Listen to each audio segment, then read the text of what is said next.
Andy, my dude, have you heard of the magical website builder known as Squarespace? Ugh, not another Squarespace ad. I feel like every podcast is sponsored by them. Hey, don't knock it till you try it.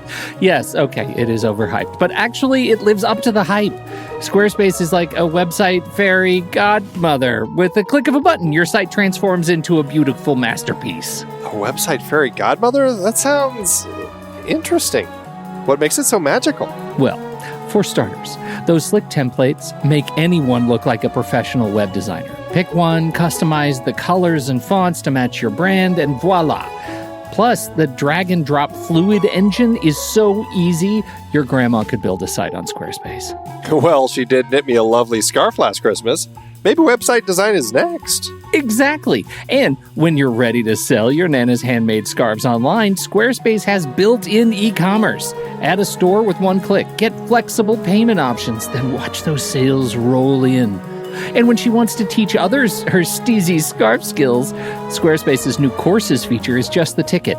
Nana can set up her curriculum and enrollments and payments in a snap and become the next e-knitting influencer. Oh, wow, you really sold me with the grandma angle. Sign me up for that free trial. Just go to thenextreel.com/Squarespace and transform your site into a beautiful Squarespace masterpiece. Well, thanks, Pete. Even though it's overhyped, Squarespace actually sounds perfect for Nana's site's needs. Appreciate the warning on the ads, though. I'll brace myself next time I listen to a podcast. Anytime. Let me know if you need any help getting that site up and running.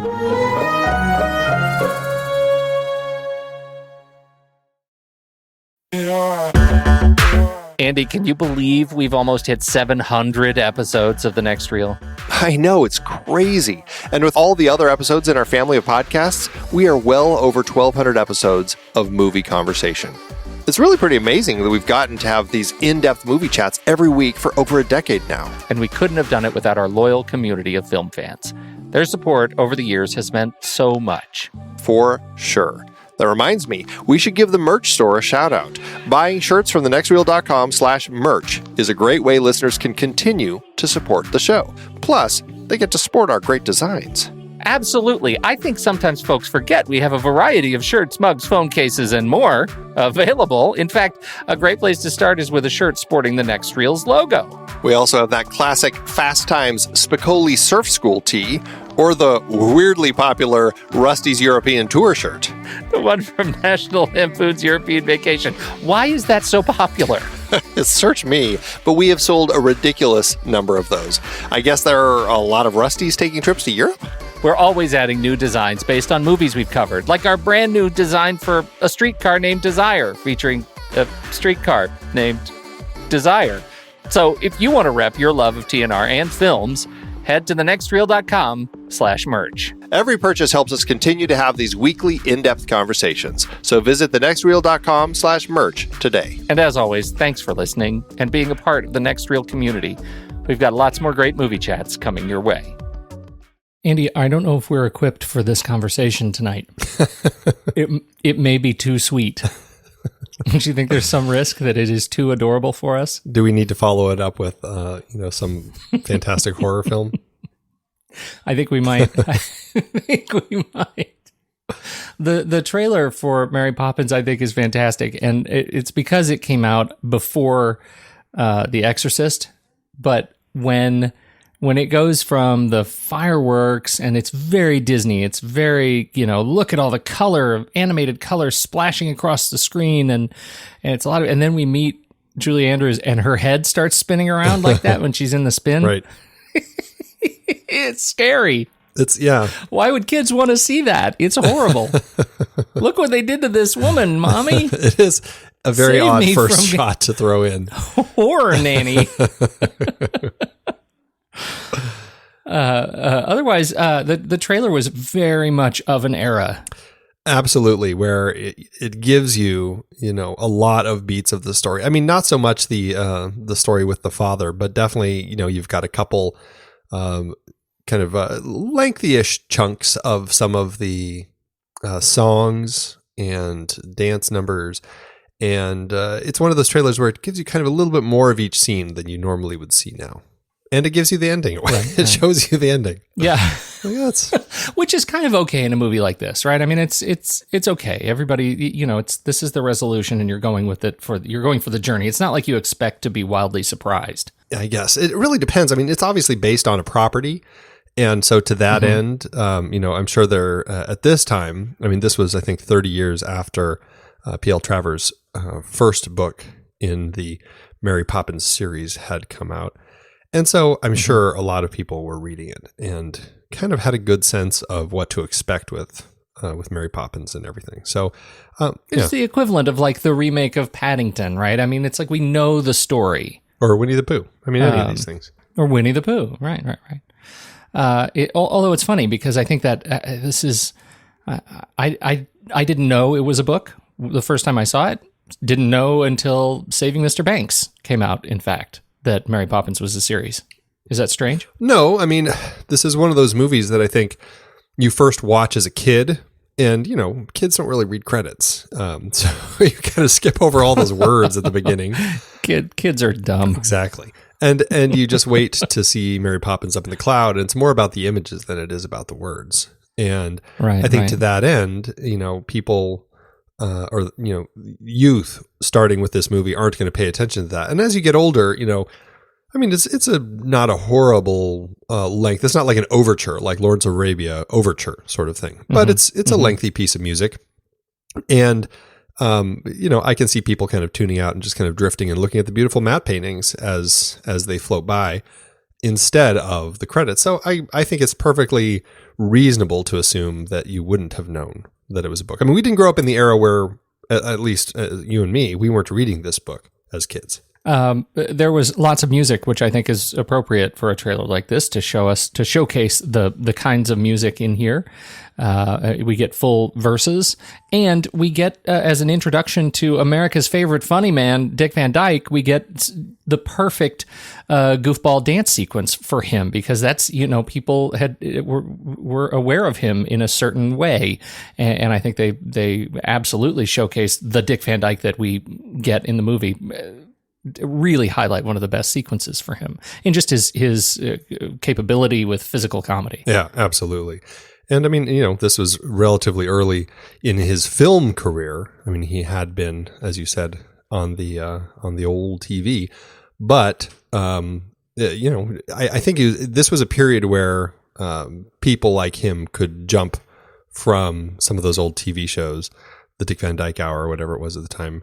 I think was it already the Dick Van Dyke Show? Yeah, it was just the Dick Van Dyke Show. Yeah, I think so. It was just the Dick Van Dyke Show.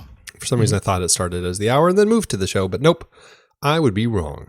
So, but yeah, he went from that, and I mean, he'd been in a couple of movies, but not a lot, and then here he is. The trailer guy, the voiceover guy, I just knew the voice sounded familiar. Obviously, it was a voice of Disney, but who was it? It was Dick Wesson. Dick Wesson is no longer with us. He died in 1979, but he was the voice for an era of Disney properties, not just this movie and some of the other classic films, but of Walt Disney's Wonderful World of Color. And so his voice was on across television and movie screens for a long, long time, which was very cool. That certainly is something that Disney seemed to latch onto, is finding people who worked well in particular roles and using them over and over again. I mean, it certainly is the case of the Sherman Brothers and of the two kids and his animators. And I mean, the list goes on and on. There's so many people. Robert Stevenson, the director of this, I think he did like 19 films for Disney. So it's definitely kind of the club. And if he likes you, he's going to keep working with you. Wesson was dying of cancer when he committed suicide. Oh, wow. Oh, that's a downer. That is. And now, Mary Poppins. Fire! Light up the sky. It's the entertainment thrill of a lifetime.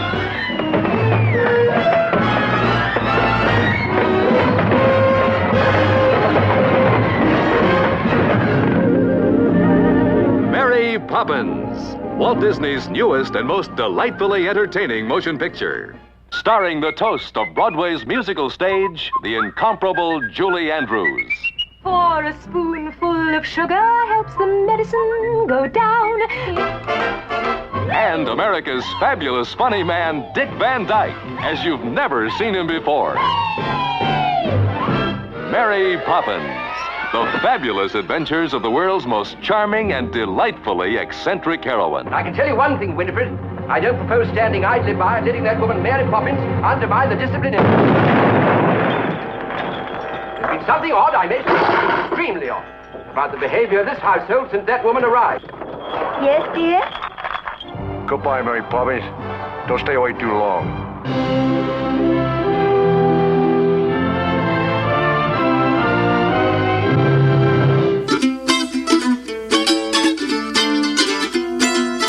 This is The Next Reel, everybody. I'm Pete Wright, and that there is Andy Nelson. Hey, hey, hey. And we spoil movies. Tonight on the show, director Robert Stevenson brings us a film that is practically perfect in every way.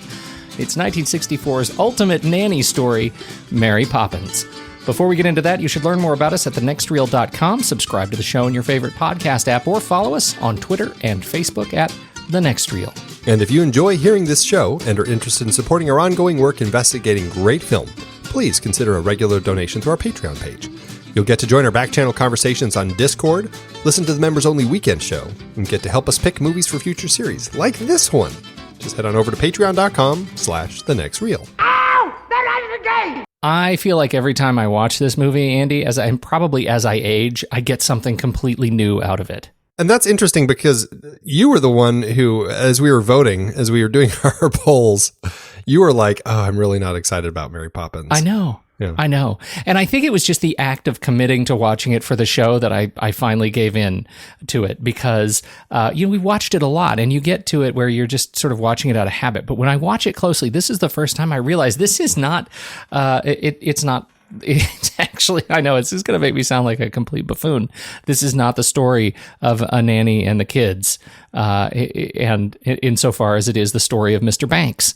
And I feel like for years I've missed that. I've missed a major element and a major transformation in a central character just because he's not on screen.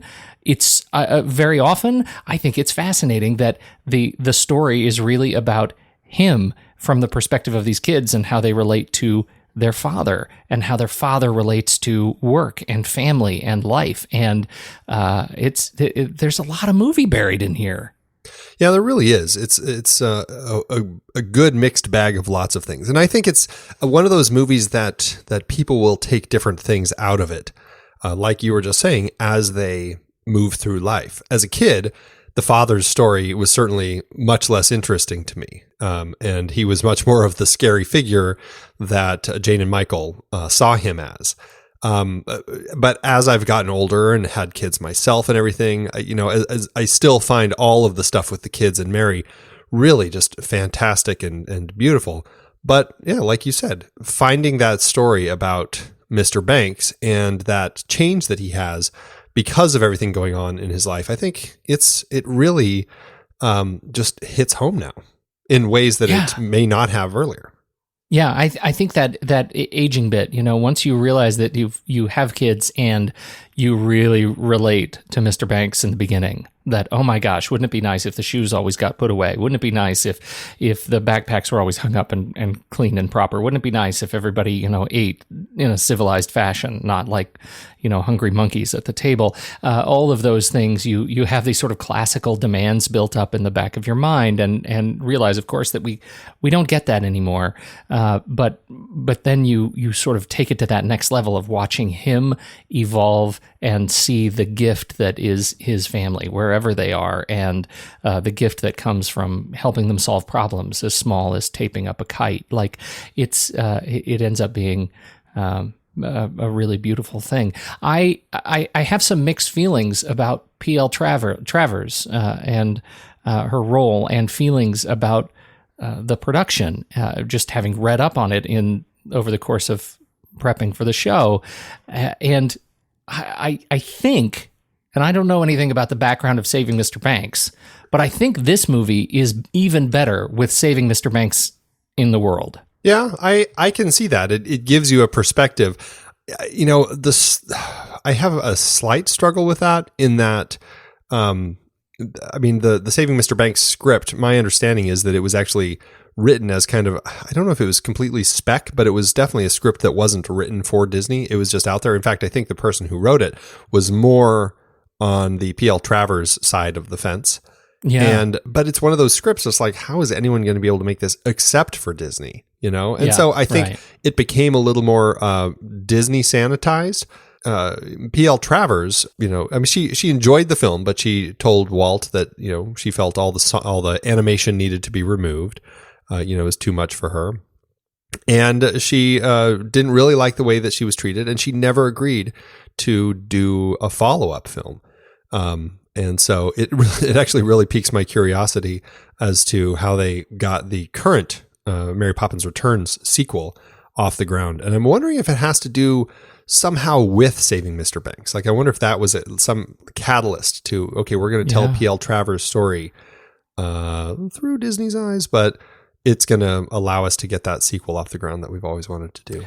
Well, and the fact that it's gone on to other formats, right? The musical and all sorts of things. I mean, it's clearly expanded outside those original kind of constraints. But I'm curious, though, given all of that, does Mary Poppins, this film, disrespect the original work inappropriately?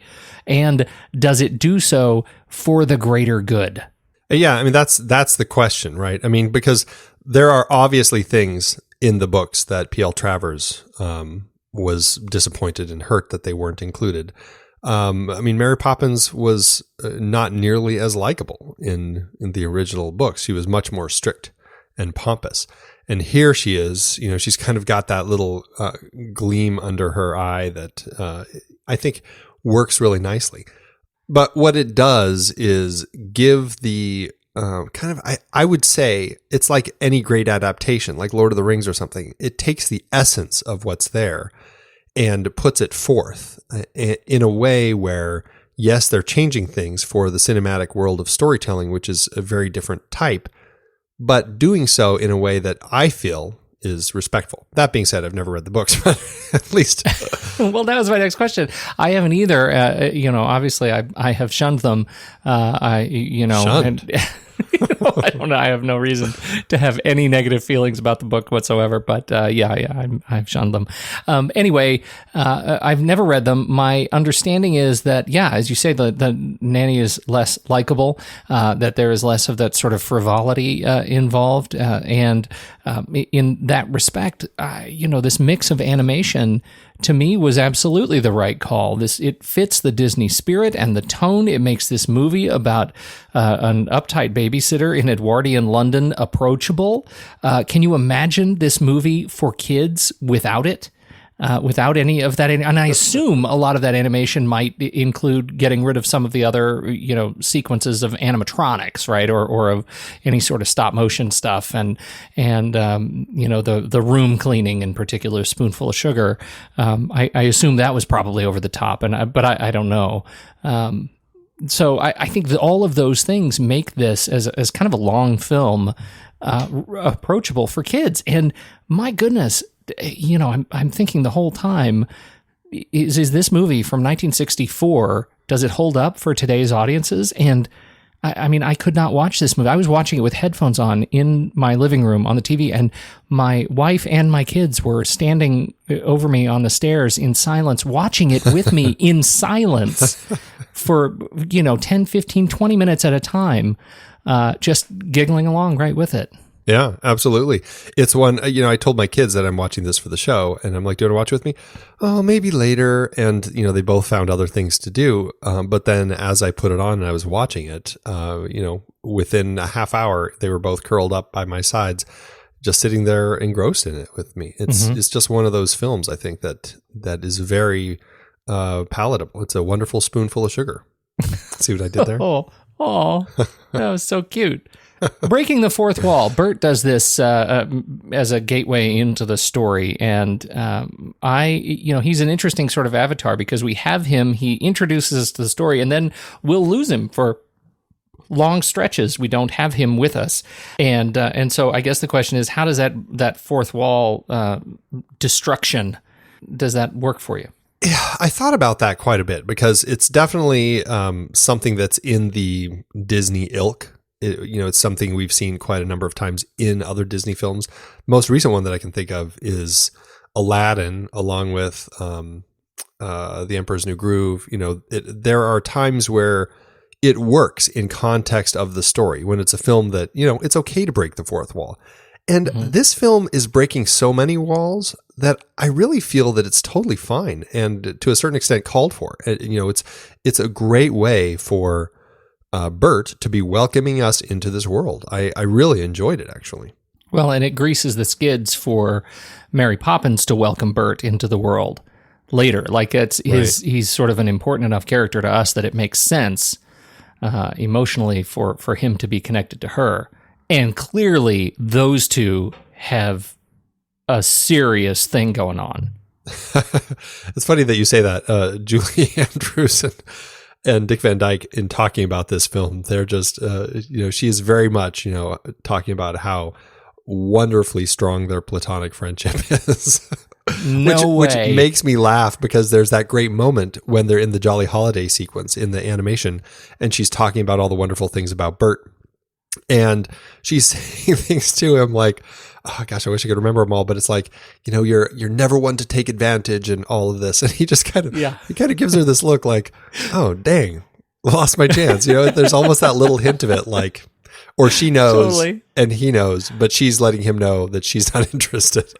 Oh, I think we're at a whole different point in their relationship. And I hope that it's something like, I know that there's history. I know he was in the military, and I'm sure that they ran into each other in another port in a pub somewhere.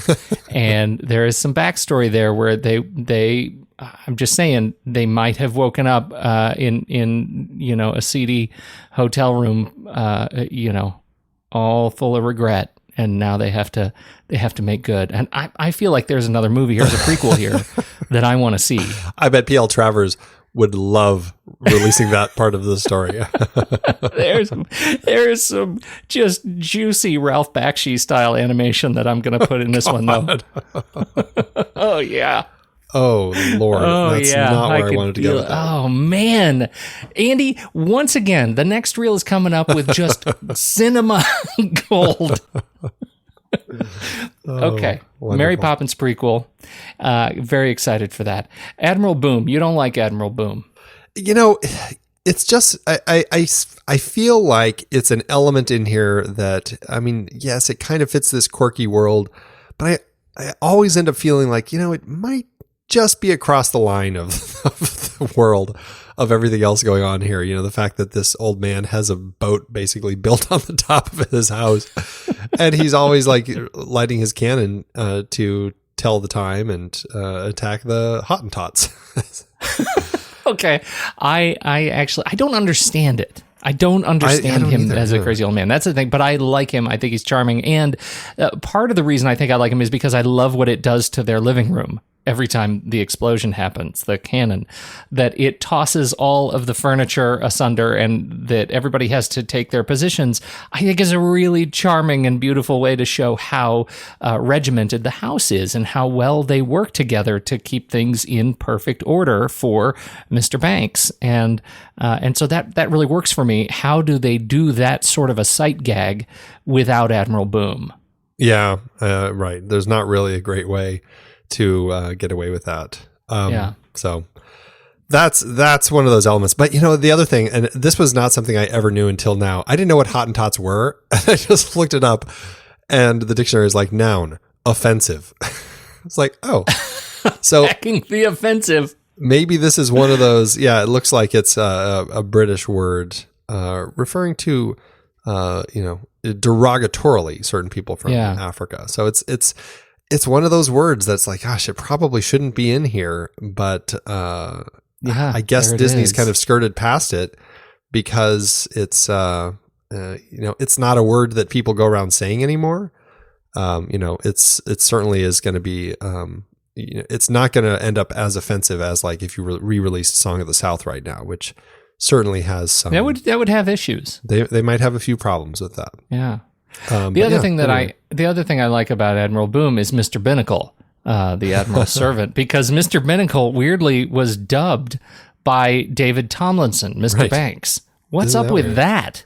I don't know. That's one of those weird things. And sometimes I wonder if that's the case of either they didn't like the guy's voice, or was it where they paid the person as an extra or something, and then they had to use somebody else to put the voice in. I don't know, but it's a weird thing. It's very strange. I mean, because it's not like the actor is Don Barclay, and it's not like he's been in, he hasn't been in very many movies. I mean, he's got 94 credits. He's been in a bunch of Disney stuff. And so he's got a significant history. Mary Poppins was actually his second to last film. He's one of those faces. If you look closely, you end up noticing that you've seen that face in the background in a lot of movies, because he's uncredited everywhere. He's like the extra, and so it's interesting to kind of watch him and watch how he kind of moves in and out. So I found it quite charming, to the Admiral Boom sequence. The whole boat with the rigging. I don't know. I don't get it, but what it allows us is cool. Well, and it does allow us the fireworks at the end, which adds for a fun element within the Step in Time song. Right. The actor who plays Admiral Boom, Reginald Owen, he was one of the, some people say, the classic Scrooge, right? Oh yeah, absolutely. That's his quintessential sort of picture. He's always got the hat on. But he's been in a lot of other stuff, and one of my very favorites, which I'm going to say now at risk of ruining the Saturday matinee for my own dear self. He was also in one of my very favorite follow-up films to this, Bedknobs and Broomsticks. Right, that's a fun one. And he's great. Yep. 146 credits, that guy, Reginald Owen. He's a busy dude. He is. Busy boy. Another highlight for me, and this is, I'm going to jump almost to the end, because there are musical numbers that are fantastic. We're going to talk about one for our deep scene dive, but the tuppence scene is a standout sequence for me, right? And it's when the kids go to work with Dad, and they take their tuppence and they invest it in the bank, or that's the idea. We're going to invite the kids to make their first investment in the bank, and the kids say, "No, I'm not going to invest my tuppence." And then there's a big hoo-ha, and it causes a run on the bank. That's a remarkably sophisticated concept for a movie like this. Yeah, I agree. I think that there's definitely a strength to that moment. And actually, it's one of the songs, it was never one of my favorites. And I'd say it's still not one of my favorites, but it certainly has grown in importance for me, again, like we were talking about earlier, because of the story of the father, and really kind of how this is that real break kind of in the relationship between father and son, or father and children. Father and children, and the beginning of the redemption, and I think that's, this is the ultimate low, the emotional low. When we realize that the kids are adrift without their father, and so it's fantastic. But it's also this whole concept of the kind of economics of banking and the fragility of fiat banking at this period, and I think it's really fascinating, and that has become kind of a major part of this. And this is the thing I'm most curious about reading the books. Does P.L. Travers speak with this level of sort of sobriety about something that is so important to countries' well-being as financial security in these kids' books? Yeah, it's really interesting. It's a very interesting element that does kind of surprise you that it pops up in this film. And the fact that Dick Van Dyke is also in this sequence is not to be overlooked. He is, aside from his accent. Well, and his accent in this sequence is actually much better than his accent is. It's not the Cockney accent. He gives you this presence. I guess, that's something like, inevitably Dick Van Dyke will always struggle with that, probably regardless of proper British or Cockney or whatever. But you're right. I mean, what he does give you is a really fun to watch old man that I don't think could have been cast by somebody that old, because, he's doing some things that are a little more, I don't want to call them stunts, but it certainly is, it's careful It's a work very that a younger physical person sequence. probably needs to do. Yeah, Watching him get off the right. step is I think my favorite moment with him. Oh, I just love when he falls forward and then falls backward. I think that's just that pivot and the stiffness in his legs and hips, and it's just a very mechanical set of movements. And I think he's just incredible. As Mr. Dawes Sr., he was he credited as Navkid Keed, anagram for Dick Van Dyke. Really great clever. stuff. So that is I think the real high point for me. For me, I would say that my high point in the film is Feed the Birds, which I've always found it to be an incredible lullaby, which is kind of what it's introduced as in the film. But also, this is a song that I think gives that sense of the story about, it's the little things, it's helping people. It's just doing a small thing.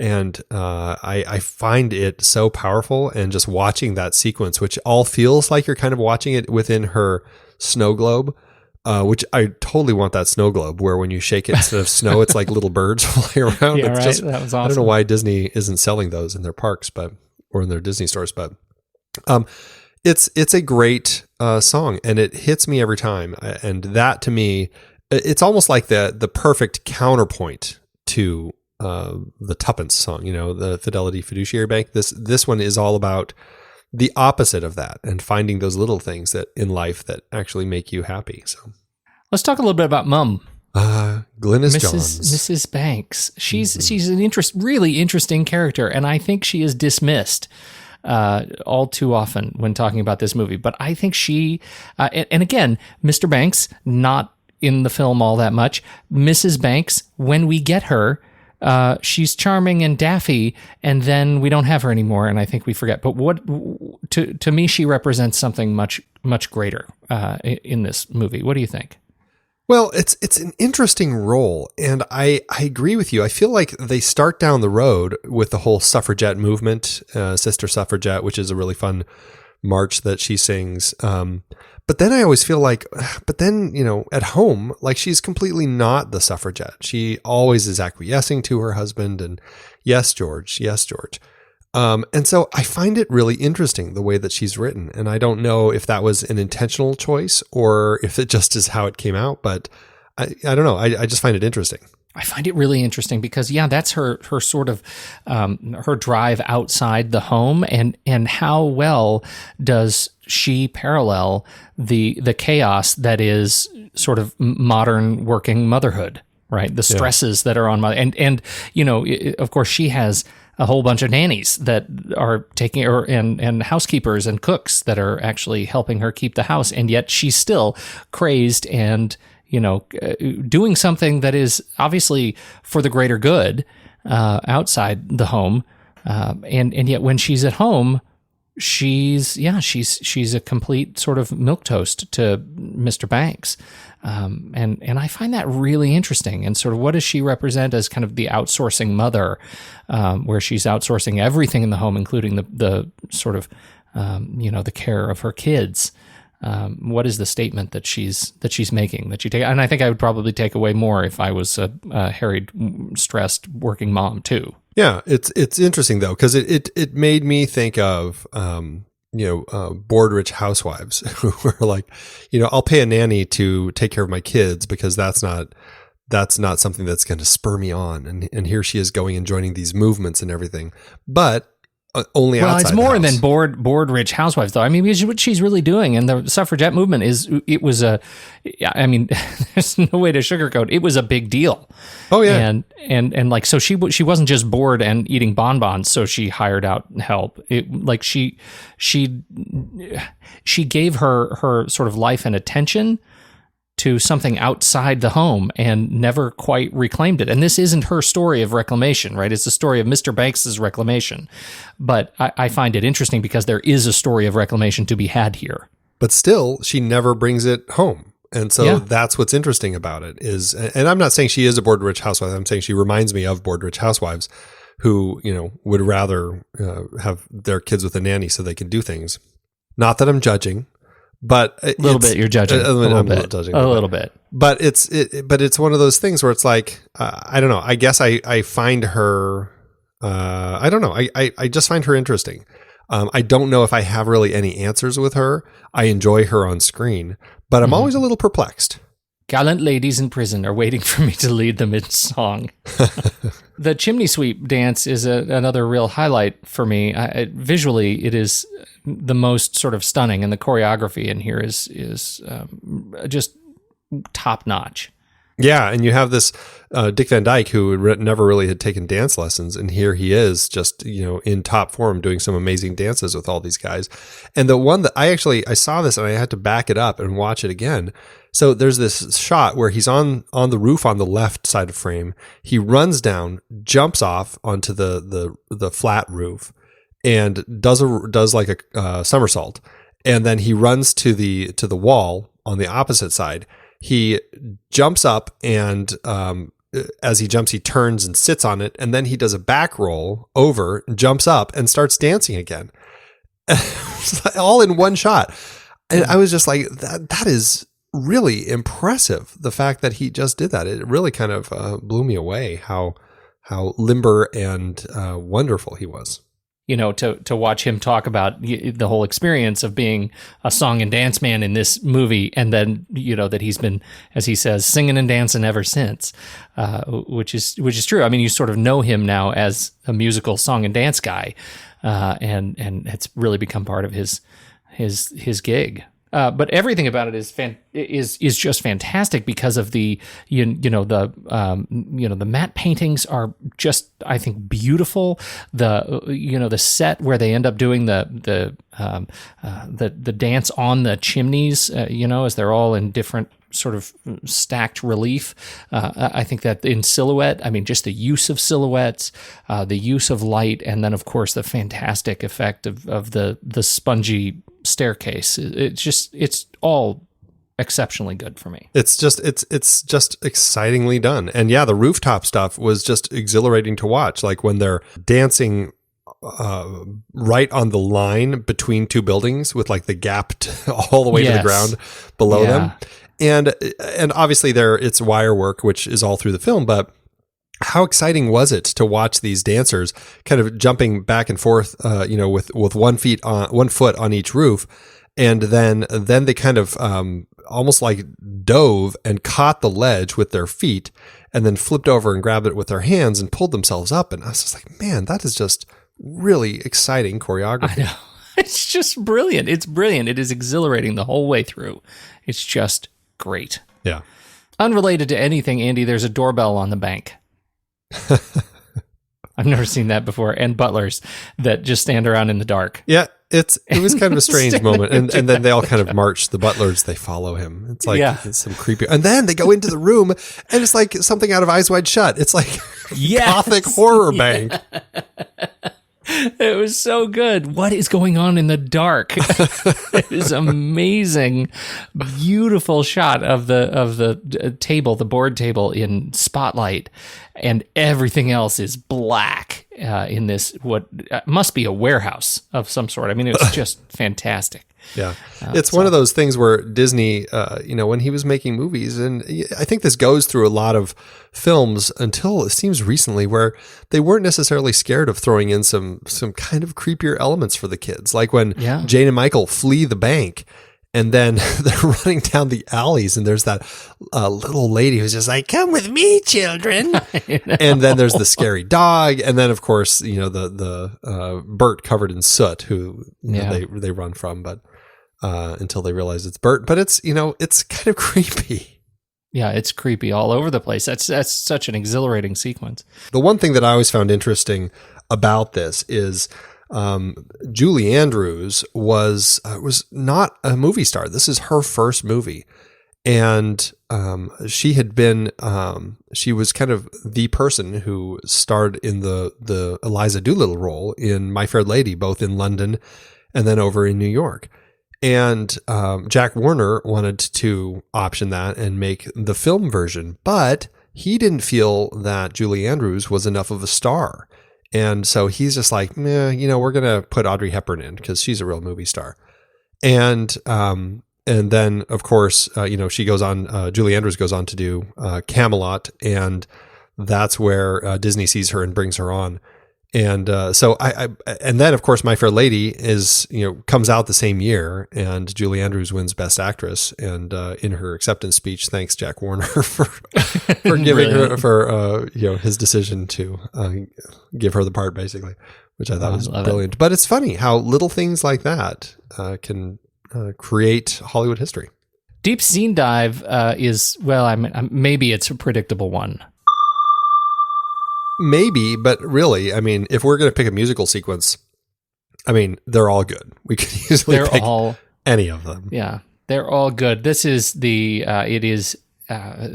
in the park. It's after she has won the animated horse race, after she's also won the hunt in the horse race, and she's won the merry-go-round. She wins at everything. I don't know if it counts if you win the hunt if you steal the fox.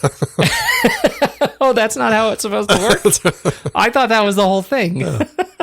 That was more of a herding event, for the kids. No, in fact, she's at the win. She's asked, are there any words to describe your feeling right now, Mary? And she says, yes, in fact, there is one word, and that word is supercalifragilisticexpialidocious. And that is the deep scene dive sequence. What do you have to say about this one? This, I think, exemplifies Walt Disney and his team and what they were doing with this film. It's an exhilarating song. It's fun. It's catchy. It's definitely an earworm that you will not be able to leave behind. And but it's also done in that fantastic live action animation blend that Disney had been working so hard at. And really, this was kind of, I don't want to say it's his crowning achievement, but it certainly at the time, I think, may have been the best example of him doing the work and with his sodium vapor process, creating this fantastic blend of live action and animation. And not only that, I think what for me was key about this scene is this is a really fun song about a nonsense word. It's just a blast to sing and hum. And this film is full of anecdotal moments like that, where it's just like, this happens and then this happens. And it's just kind of chapters from the book, and you kind of experience them. But what the film does is it takes little nuggets from those scenes and it finds ways to tie them in. And what I found powerful for me is the fact that this nonsense word, which when the kids are singing it to their father, he's completely upset about it, is mad at Mary Poppins and can't say it. But then it comes to him when he's getting fired from the bank, and he uses it, and it's the catalyst that changes him. And I find that the way that there's that through line for kind of this song and what it represents in the kid's imagination becomes something so much more. I could not agree more. I think that is the major payoff of this event happens at the bank, that this ends up being a song. And once you know that this ends up being a song that is much more important to the growth and transformation of Dad, it makes it even more fun to watch and to watch her sing it and to watch the song and dance of it all, of Van Dyke and her doing their moves together, of the animation, the way the animation interacts and the way they interact with the animation. It is really a special moment in the film that is so much more than just a story of a nonsense word. The song obviously is amazing. Richard and Robert Sherman, crafted something just so special in this particular word. Iconic, truly iconic of the movie. But the way it was written in by Bill Walsh and Don DeGrady and off of the work of Travers herself, I think is just it's exceptional. Well, and it's funny, now that the Saving Mr. Banks movie is out there, I always get an extra little kick out of it because she had such a problem with nonsense words. And, yeah, right. And the scene when Bert is singing his first song as he's kind of introducing the story, and he's playing his one-man band thing, and he's singing, to the different people around him, and he's looking at the constable, and he says, "Constable, responsible. And she's like, wait, stop. What is that? Responsible. What's responsible? Oh, it's just a word we made up. We'll take it out. Unmake it. And then he kind of, you just see the front of the piano as he just kind of quietly shoves supercalifragilistic behind something else. I know. It's really lovely. Fantastic stuff. Obviously, Julie Andrews as Mary Poppins. We've talked about this as her big screen debut. But as a first timer, who else was in the running for this movie? Well, I don't know how much they were in the running, but they were certainly names bandied about by Walt Disney as he would talk to people. Mary Martin, who is, I think, most famous as playing Peter Pan. Mm-hmm. On stage, and then Betty Davis, which seems like a strange choice to me. She certainly seems more like the P.L. Travers version. That's what I've read about it. And then Angela Lansbury, who I could see. Maybe I wouldn't have been able to see her as Mary Poppins in the 60s during the Manchurian Candidate era, but certainly the Mrs. Potts era, I can see her doing it. Yep. And then Dick Van Dyke, who's... he's Dick Van Dyke. The only thing I wanted to add about this, about his accent, we've already, everybody knows, but he does have a fantastic quote, which I love so much.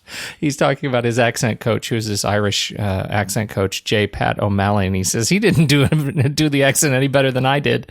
And he thinks about it. He says, sometimes I notice in the film, I almost get it. That's about right.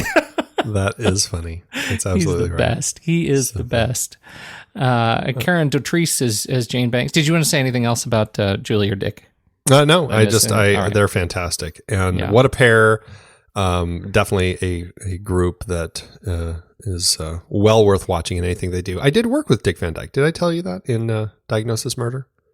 Yes, you did tell me that. That's true, and I had forgotten it. So I'm glad you told me again. That was you. Have you posted the photo? Probably. That was in your brief punk phase. Yeah, I was the punk licking the car window. Yes, that was me. That was so good. You licked a car. Andy licked a car. Oh, good times.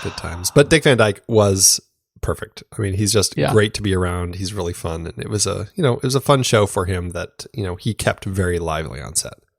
Karen Dautrice and Matthew Garber as Jane and Michael Banks. Jane and Michael Banks. They did 3 Disney films together. And what were they, Andy? The 3 Lives of Thomasina and Mary Poppins and The Gnome-Mobile. Oh, I don't know any of those other 2 movies. I have seen The Gnome-Mobile and I was really underwhelmed by it. Really, it was nonsense is what that one was. That was another effects bonanza that Disney did that was less about kind of blending the animation and the people and more about blending sizes, like playing with shooting people in different sizes and making all these gnomes really tiny. Yeah. So to that end, the effects were fun, but bad film. Unfortunately, Matthew died when he was 21. But Karen went on to do some more stuff. It looks like all of it TV, and not a whole lot of stuff. Last thing she did was Young Blades in 2005.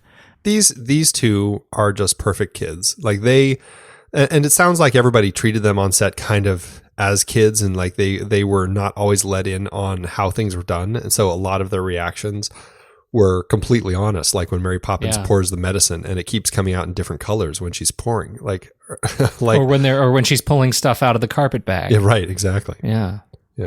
Which is fantastic. Because again, what did we establish early on in the show? Kids are dumb.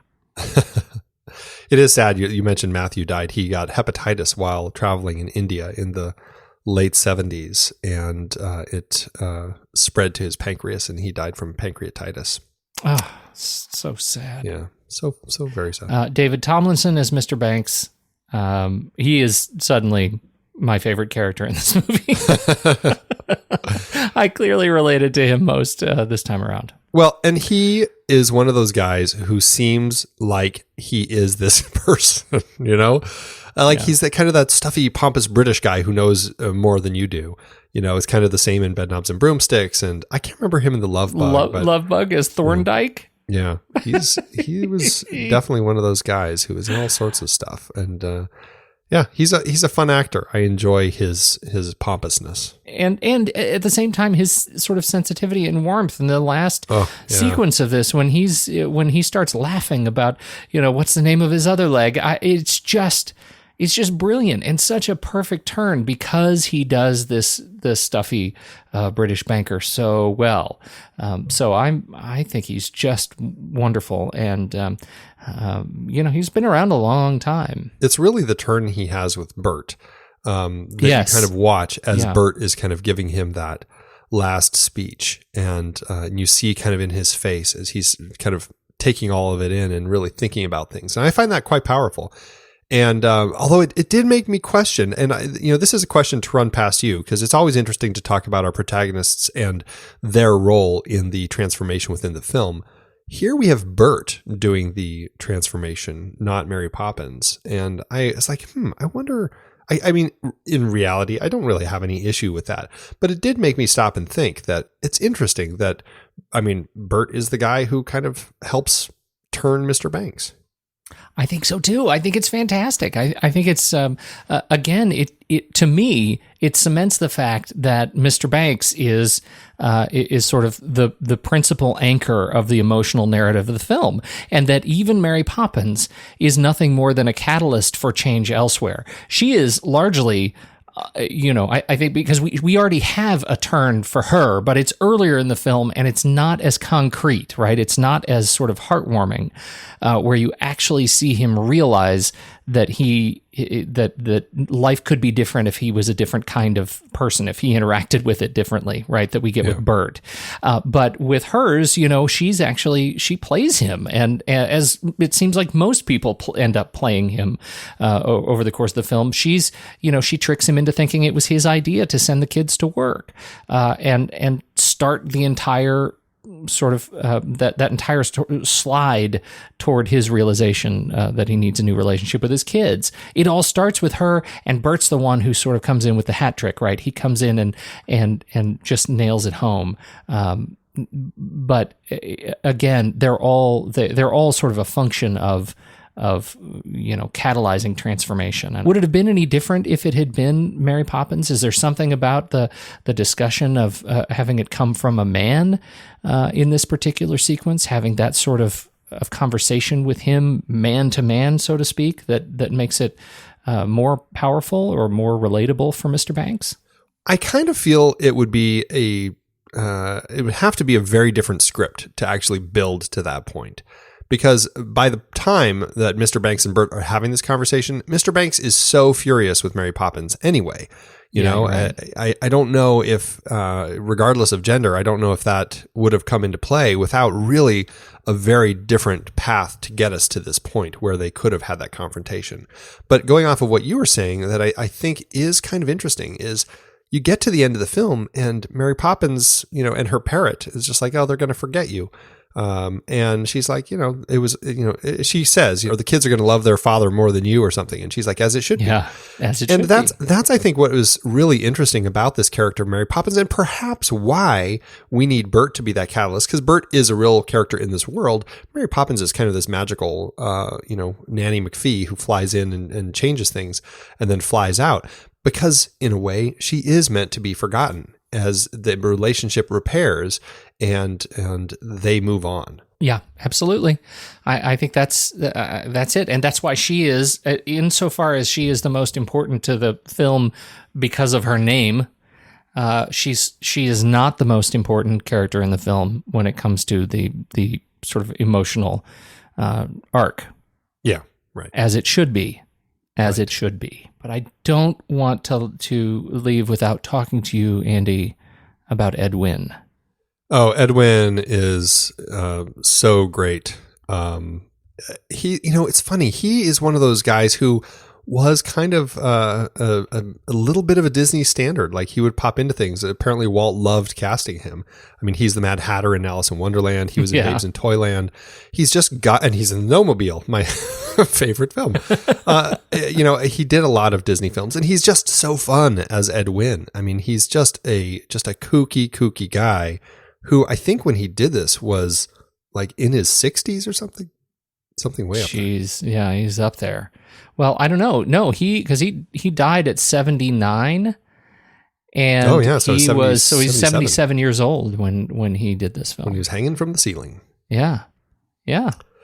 I love him. I love his songs. He was also in the Diary of Anne Frank. Oh, wow. What? There's one of these things is not like the other. Alice in Wonderland, Mary Poppins, Babes in Toyland, The Diary of Anne Frank. That is so funny. It's a comedy, and there's a lot of Ralph Bakshi era animation in it. You never would see it coming, but it's really special. So funny. So funny. He was in Anyway. he was also in Cinderfella, which was, I think that was when I was young. That might have been one of the other films that I had seen him in with Jerry Lewis. He was the fairy godfather that always made me laugh. So, and you know what's interesting? You've seen Wreck-It Ralph, right? Yes. So there was, and I didn't realize this. I was reading about this later. So Wreck-It Ralph, the villain in Wreck-It Ralph has very much an Ed Wynn type of voice, right? It's kind of that woo-hoo-hoo, with the lisp and everything. Yeah. And I think that Alan Tudyk does a great job of that King Candy voice. But apparently there were a lot of people who clearly didn't know who Ed Wynn was, who were up in arms about Wreck-It Ralph, saying that this was the worst homosexual stereotype that they'd seen in ages in a film. And I'm like, are you guys kidding me?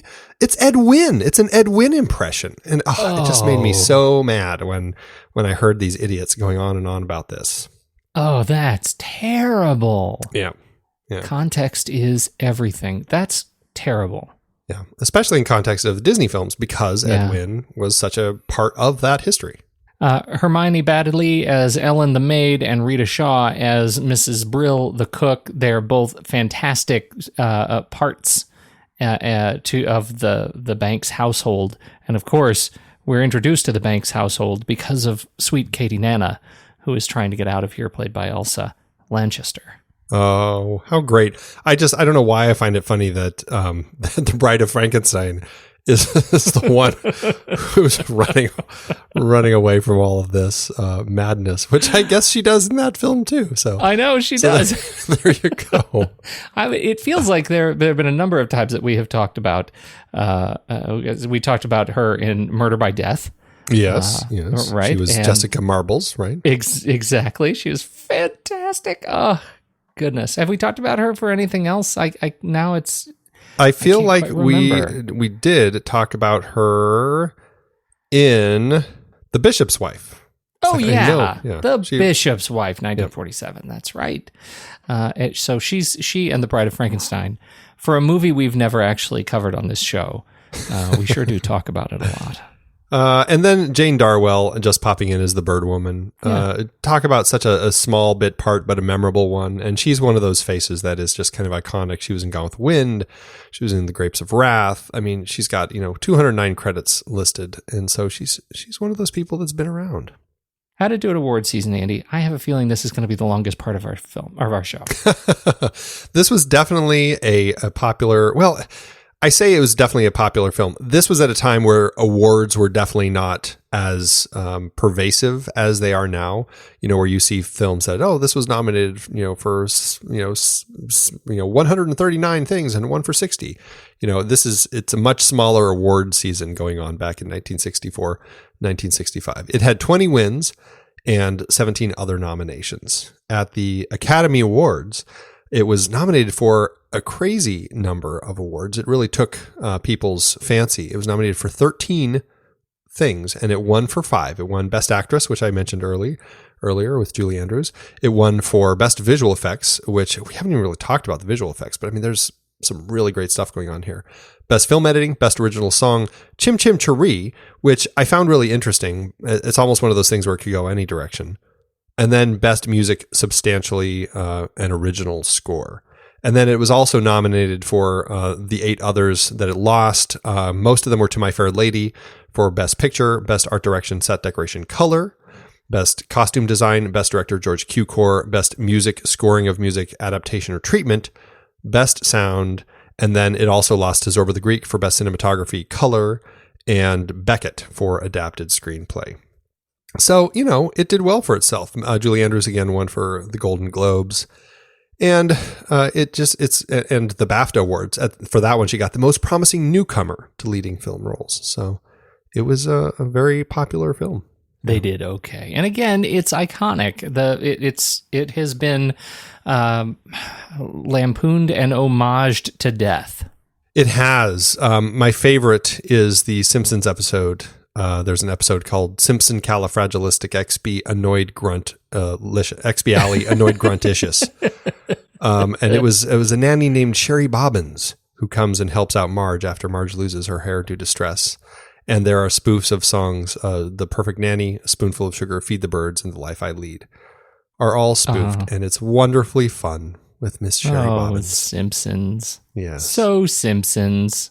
Mm-hmm. What else has happened with it, though? We talked a little bit about it, that Travers says, you can't touch it again, not after this. Yeah, and even to the point where when Cameron McIntosh, the producer of the Broadway version, when he approached her back in the 90s to make this, she said, okay, but only on the condition you only use English-born writers, and no one from the film production was to be involved. So it's like, okay, wow. Take that. Have you seen any of the clips from the theatrical production? Have you ever seen it? I have not. I don't know. It was one of the special features on the version that I watched. They actually included Step in Time, the dance number of the theatrical production, as a special feature. And it is so cool. It's very strange. They've recast the chimney sweeps. Or I don't know if they've recast or if this was the intention of the film and they just it didn't land for me. But they have positioned the chimney sweeps as sort of guardian angels. That Step in Time it actually means we are always watching over you, Jane and Michael, and if you need us, we will step in just in time. We will step in time. Huh. And so it is a song of these guardian angels dancing and saying, we're here to help you when you need us, right? We're always here above you, watching you, stalking you, looking in your chimney. And then they do this dance. And in the middle, the Bert character, they've formed this incredible sort of pyramid. And then he, out of the pyramid, starts walking up the side of the theater. And then he gets to the top and he turns and starts walking upside down and dancing upside down, wired to the ceiling of the theater. And he's doing a tap dance upside down above everybody else dancing on the floor. It is really cool to watch them pull this off. It's a really neat adaptation. So holy cow, very interesting stuff. Well, and that goes to like I mentioned, we didn't really talk about the effects, but Disney was always pushing effects. That was something that was really big to him, and it's great to see that they really kind of continued that idea in the Broadway musical, even if it wasn't really kind of pushed by the Disney team, so to speak, with all the same stuff. And the fact that, just the wire work itself. We certainly, you're right. The effects, the wire effects are great. And the effects, I think the Edwin, Uncle Albert laughing scene where everybody's floating, and just how the attention that they brought to make sure that, every angle was using a different technique, a different special effect technique to actually trick you to think that just when you think, of course, they're using wires, then suddenly they do a close-up and there are no wires. And they're in fact, they're on teeter-totters, floating around on teeter-totters. It's just a real masterclass. And not to mention the fantastic sodium vapor process, which, we were talking about supercalifragilistic and the fact that it's blending live action and animation. Well, that's how they were doing it. It was basically almost like an early green screen. And it was this kind of a yellowish screen that when you'd film with that as your background, it just turned it didn't absorb any information. So then you could come in and get all the rest of the information added in. I just find it so fascinating that they were pushing with such amazing techniques. And not to mention those, I mean, there's stop motion animation, film reversal. Like you said, the set's upside down. There's audio animatronics. There's scaling. I mean, there's just stuff happening all over the place. It is very bizarre to watch a film of this era and to watch the behind the scenes and see the actors on black screen after the sodium vapor process. To watch in supercalifragilistic, to watch Mary Poppins, interacting with the horse and the reporters, and they're not there, and she's nodding, but she's on a black screen that is such a perfect mask. It's really jarring to see it and recognize what they've accomplished with this film. Really cool. Absolutely. How'd it do at the box office? Well, not one to shy away at throwing money at projects that he believed would be successful. Walt Disney sunk $6 million into Mary Poppins, which is about $46.5 million in today's dollars. The movie opened in LA August 26, 1964, opposite the Sandra D. Robert Goulet vehicle, I'd Rather Be Rich, and then slowly continued its release around the country over the next year. It looks like the longest run in any theater that it had domestically was at the Blue Mouse Theater up in Seattle, Washington, where it played for 31 weeks, so that's pretty impressive. Wow. The movie's play well into 1965 gave it the honor of being the most profitable film of 1965. And then, as Disney, of course, so often did with his popular films, the movie was re-released in 1973 and then 1980, and between the three releases went on to make $102.3 million domestically, which is $436.7 million in today's dollars. It looks like it took another $44 million in internationally, so that gave it a total adjusted gross of $778.1 million. Clearly a favorite, the movie ended up with an adjusted profit per finished minute of $5.2 million, making back almost 17 times its budget. Wow. And another little interesting tidbit, its huge profits gave Walt the funds that he needed to buy a large portion of land in Florida and then finance the construction of Walt Disney World. That's fantastic. Pretty cool. Are there no Disney Mary Poppins rides? Have there ever been a Disney Mary Poppins ride? I don't know. I don't think so. Mary Poppins ride. What's interesting is that it looks like, and this is probably to tie in with the new Mary Poppins Returns film, that Mary Poppins Cherry Tree Lane, they actually, there are talks about possibly building it in Epcot. Oh, that's awesome. Which is pretty interesting. And here, and I'll put this in the show notes, that is in fact the tour of the Mary Poppins Disneyland ride that never was, from the Huffington Post. And there's a fantastic little video there. Haven't watched it?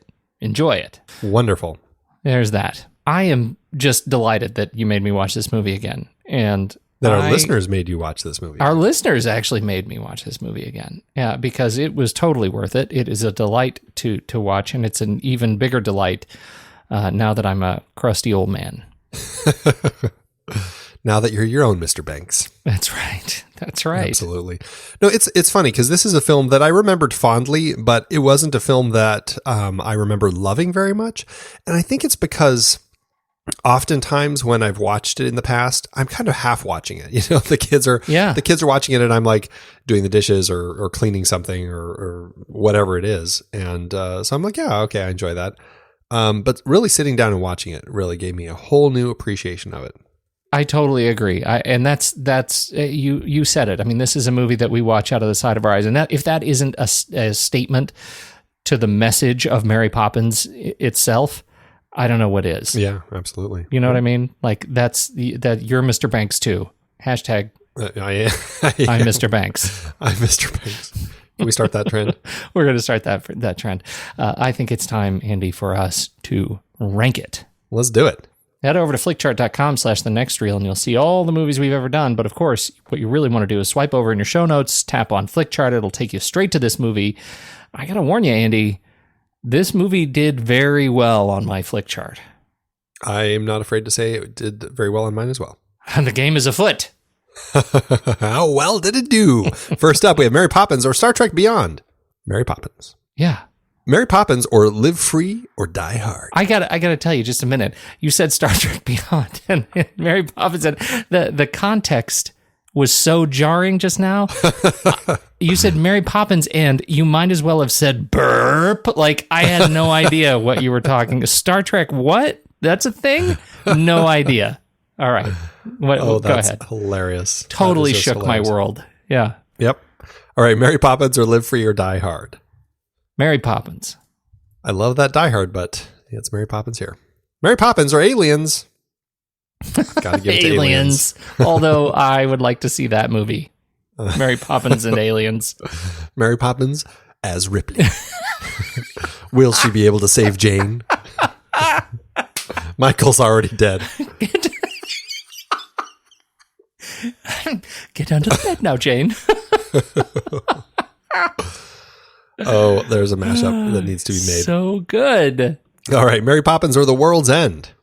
Mary Poppins for me. Yeah, Mary Poppins. Ooh, smarts, though. I know. It's getting tough. Mary Poppins or The French Connection?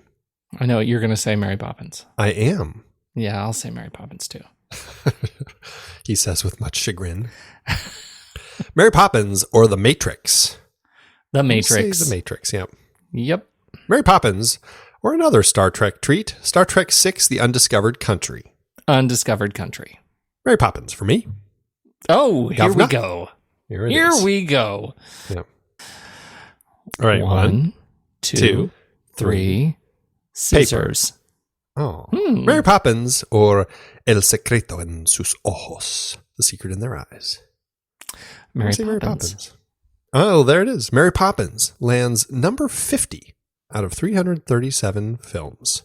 That is lower than I expected. I know it's my fault. It is your fault. It's at about 85% on our chart. Yeah, that's lower than it was. How'd it do on your own? Go ahead. Do you want to say it at the same time? Sure. What are we saying? Are we saying the percentage? The number or the percentage? Okay. Right. Let's say the All right, here we go. percentage. All right, Here. 1, 2, 3, 97. Yeah, I'm at 67 out of 3917. So For 98%, I'm at 32 out of 1,007. It performed very, very well. This is a delightful movie with a fantastic message, I think, for so many ages. Maybe not all ages, but a lot of ages. maybe all ages. It's a 5-star with a heart for me on Absolutely. letterboxd.com/thenextreel. That's right. That's where it is for me too. Where do we go from here? We didn't even talk about this in the beginning of the show, but this is of course, our new series. This is musicals of the 60s. Yes. And so that's what Mary Poppins opened us up. What are we doing next? What's funny about this series that I don't think I even realized until until we picked them, and I was looking at them, like getting them ready to rent and watch everything. I'm like, they're all like women titles. Yeah. Mary Poppins, Young Girls of Rochefort is next. Thoroughly Modern Millie, and then With Julie Andrews. Yeah, right. Well, we were joking on our back channels about how it could have been a Mary or a Julie Andrews series because if we threw My Fair Lady in because she could have been that role, and this and Thoroughly Modern Millie, and I can't remember what the other one was that we were. Oh, I don't remember. There were a lot. Yeah, but I don't remember. But anyway, yes, Jacques Demy's 1967 film, The Young Girls of Rochefort. That is our next musical. I think was a recommendation from. I think it was a recommendation of the good Ben Lott. I think it may have been. Yeah, I mean, he certainly was singing its praises, and I think we went to him because I think Jacques Demy did a couple 60s musicals, and The Umbrellas of Cherbourg, and he said, oh, Young Girls is definitely a more enjoyable, a more kind of an uplifting sort of story than Umbrellas of Cherbourg. Well, Andy, enough is as good as a feast. Yes. There you go.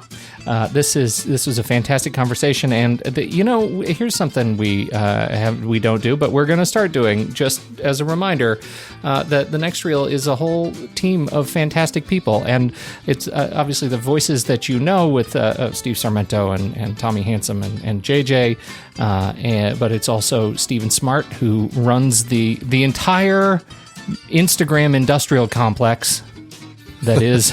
You just mean this room. Instagram. Instagram.com/the next reel. And Ben Sturek, who's helping us out over there. He's interning over there and working with Stephen and you. And of course, Ben Lott, who runs things all Twitter and keeps us running over there. It is really fantastic to work with these great people and to hang out with them virtually. And we love that, that people are interested enough in the next reel to help us out. The final credit is, of course, Eli Catlin, who does the next reel themes, ragtime instrumental on this show, and over on the film board, Crawlin' King Snake. Those are both by the great Eli Catlin. You can find on SoundCloud. Fantastic. Yeah, so there you go. Links on the website, thenextreel.com. Just scroll all the way to the bottom and you'll find direct links to both of those tracks. If you are interested in them, he's very kind to offer those to us. There you go. That's all we've got, Andy, because when the movie ends, our conversation begins.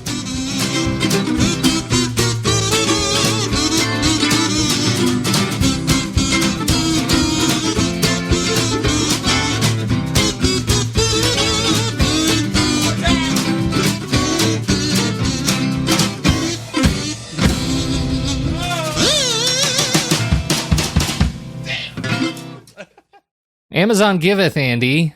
As Amazon always doeth. I thought going into this, Andy, that it would be hard to actually scrape the bottom of the barrel. I thought with a movie like this, surely the bottom, there is no bottom. There's nothing worth scraping. It's one of those movies, if it's not digital problems, it's a little trickier to find people who really hate it. And yet, but they're there. Once we started scraping and scratching, Andy, they start coming up. It's like you get that uncomfortable bite on your cheek and it starts to puff up. And then when you scratch it, you realize it's an egg sack full of spiders. That's what we've done here, and found page after page of juicy Amazon review. Fun stuff. I'd like to go first, I think. Mine is titled, Ha Ha Ha Ha Ha Ha Ha, Give Me a Break by Game Boy 10. And I have to say, the date here is September 16th, 2002. And I say that, well, you'll see. A little bit of prognostication going on in here. Gotcha. Game Boy 10 says, this is one of the worst films to hit the Disney Masterpiece Collection. It's an overrated movie for ages 5 and younger. The characters didn't interest me at all, and the Chim Chimity song was awful, and so where were the other songs? If Disney doesn't get their act together, they will fall, and DreamWorks will rise. Oh, I love that there's a little animation battle going on in here. I know.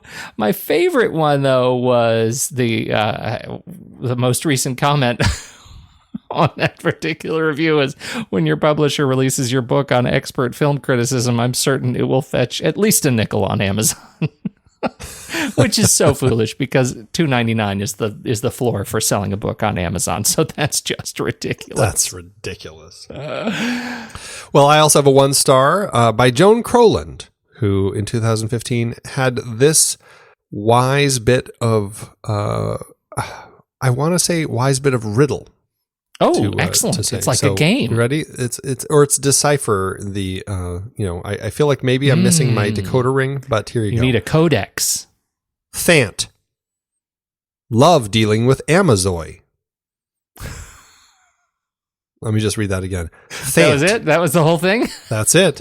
Thant. Okay, do it again. Love dealing with Amazoy.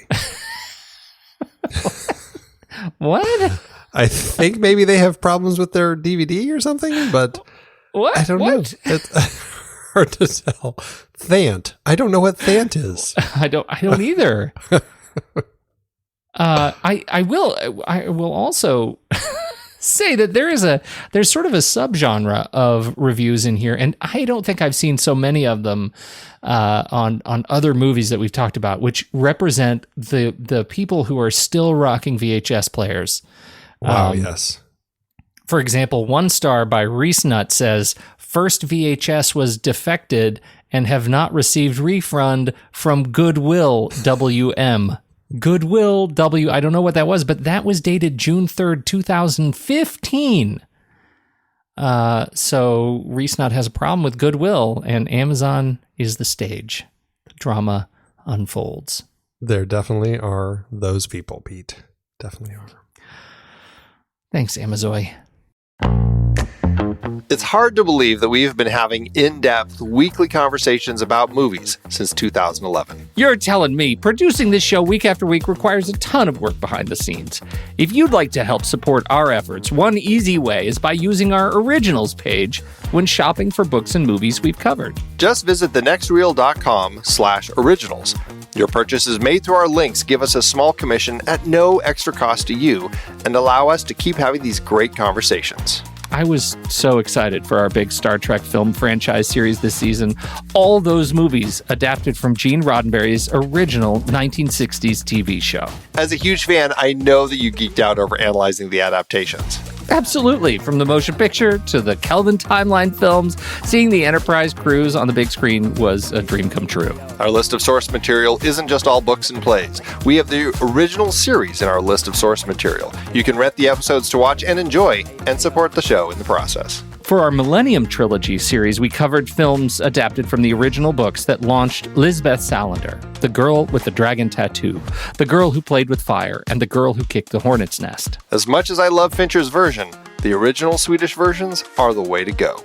We also did our Die Hard series in season 7. I can't believe Die Hard and Die Hard 2 were adaptations. Two of the greatest action movies ever. Well, one of them at least. The other is awfully fun, though.